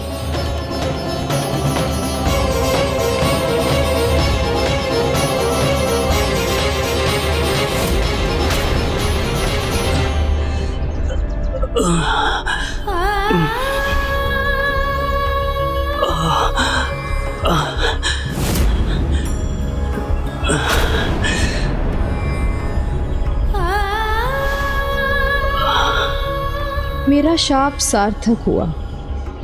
मुझे जो हो रहा है इसके साक्षी ईश्वर भी है। मुझे विश्वास है मेरा धर्म कर्म मुझे कुछ नहीं होने देगा।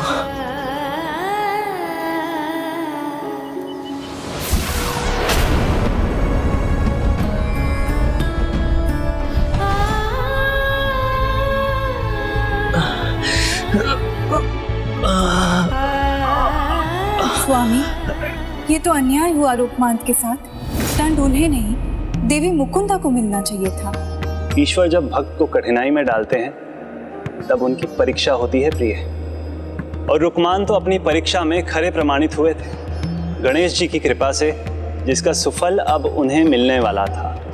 और रही बात देवी मुकुंदा की, तो उन्हें उनका दंड मिलने जा रहा था। मैं अपने धर्म पर अडिग रहा हूं। मेरा धर्म मेरी रक्षा करेगा।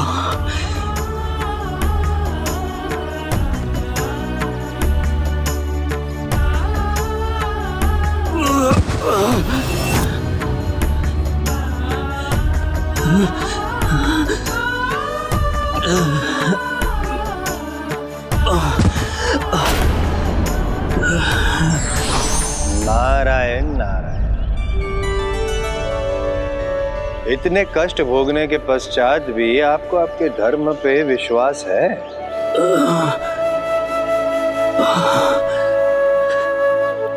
प्रणाम देव ऋषि। हाँ, मेरा विश्वास अडिग है। तब भी जब किसी अन्य के अपराध का दंड आपको मिल रहा है। साक्षात देव ऋषि आए मेरा मार्गदर्शन करने। ये मेरे विश्वास का ही तो फल है। नारायण नारायण। सत्य तो यह है कि प्रभु श्री गणेश की कृपा है आप पर, और इसी कारण मैं आपको आपके कष्टों से मुक्त कराने आया हूं। आपके निकट ही चिंतामणि मंदिर है, जाइए उसके कुंड में जाके स्नान कीजिए। धन्यवाद देव ऋषि, धन्यवाद। नारायण नारायण।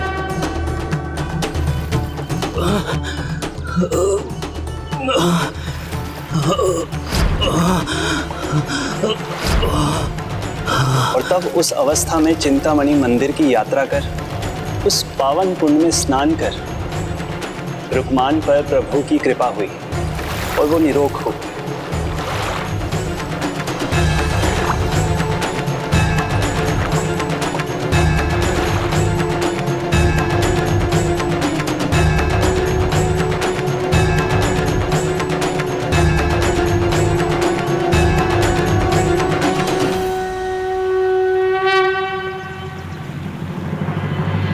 आपका कोटि कोटि धन्यवाद प्रभु। भक्त रुकमान की यात्रा के बाद चिंतामणि मंदिर की यात्रा का प्रचलन हुआ। इसीलिए तो कहते हैं भक्त से ही भगवान है और उन्हीं से उनके मंदिर की महिमा है। जिनके मन में चिंतामणि होते हैं उन्हें किसी बात की चिंता नहीं होती।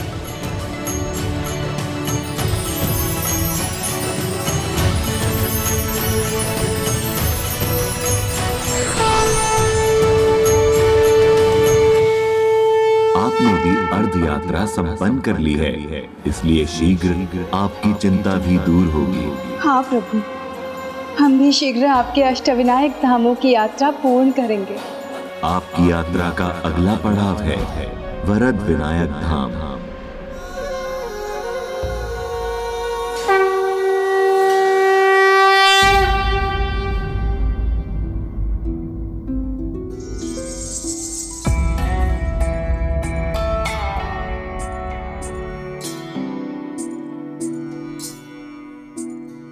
क्या हुआ प्रिय? आप इतनी चिंतित क्यों हैं? स्वामी, हम तो अभी भरत विनायक धाम में पहुंच भी गए, किंतु मेरा मन तो अभी भी चिंतामणि कथा में उलझा हुआ है। रुकमान प्रभु के परम भक्त थे, धर्म पथ पर अडिग थे। इसकी परीक्षा प्रभु ने ली, किंतु देवी मुकुंदा जो धर्म विमुख हुई, उन्हें कोई दंड क्यों नहीं मिला? अधर्म करने वाले को उसका दंड अवश्य मिलता है देवी, और ऐसा ही देवी मुकुंदा के साथ भी होने वाला था। प्रभु वर्द विनायक की कथा का संबंध उन्हें मिलने वाले दंड से भी है। धर्म का पालन करने वाले को कभी कोई क्षति नहीं पहुंचा सकता। रुकमान ने ये प्रमाणित किया था। वहीं दूसरी ओर मुकुंदा ये प्रमाणित करने जा रही थी कि अधर्म के मार्ग पर चलने वाले के पतन के कई मार्ग खुल जाते हैं। और इसके माध्यम बनने वाले थे देवराज इंद्र। देवी मुकुंदा जो अपनों के साथ विश्वासघात करते हैं उनके विश्वास का हनन भी अवश्य होता है।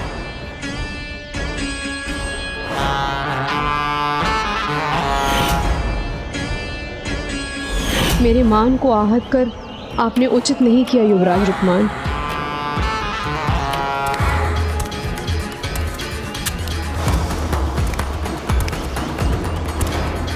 ये किसके पश्चात है?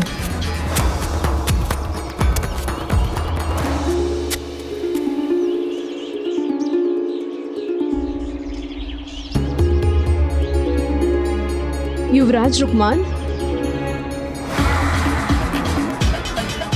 मुझे ज्ञात था कि आप लौटने के लिए अवश्य विवश हो जाएंगे। मेरे सौंदर्य को ठुकराकर कोई नहीं जा सकता।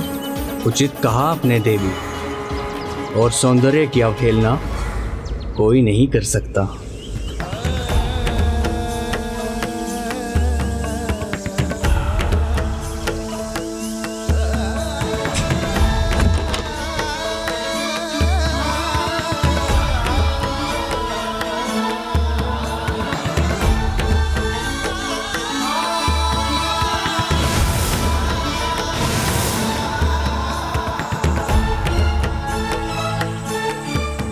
मन के विकार, मोह, लोभ, मद, मात्सर्य और काम अपने भीतर प्रवेश करने से पहले ही उसे रोक देना चाहिए, अन्यथा ये मन को भटकाते भी हैं और भ्रमित भी कर देते हैं। किंतु ये व्यक्ति को तब ज्ञात होता है जब उससे कोई बड़ी भूल हो जाती है।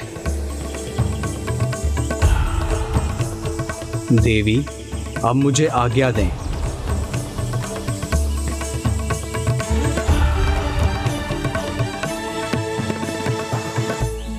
मैं आपको श्राप देती हूँ कि यदि आप मेरी इच्छा पूर्ण किए बिना यहाँ से चले गए तो आप एक श्वेत चर्म रोग के रोगी बनेंगे।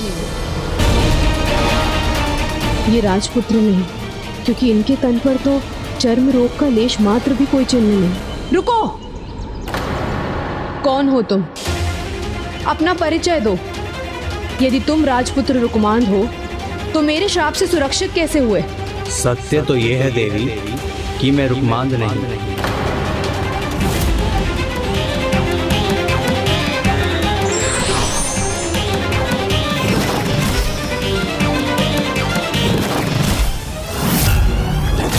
देवराज,